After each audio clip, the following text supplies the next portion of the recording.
Hello, কেমন আছো বলো? আশা করছি সবাই খুব ভালো আছো। আমার এই একটু বড় বড় ভিডিওগুলোকে তোমরা যে এতটা পরিমাণে সাপোর্ট করছো তার জন্য থ্যাংক ইউ সো মাচ। আর এটা হচ্ছে আমি কয়েকদিন আগে গিয়েছিলাম, এই রিসেন্টলি গিয়েছিলাম, গরমের মধ্যেই বলতে পারো। আমি একটুখানি কলকাতায় গিয়েছিলাম আমার এক মাসির বাড়িতে ঘুরতে।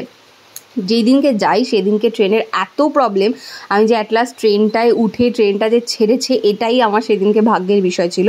ট্রেনে খুব প্রবলেম হচ্ছিল, কেননা তোমরা সবাই প্রায় জানো যে দমদমের ওই দিকে কোনো কাজ হচ্ছিল লাইনে, সেই জন্য ট্রেনের খুব প্রবলেম হচ্ছিল, শিয়ালদায় কোনো ট্রেন ঢুকছিল না সেরকমভাবে।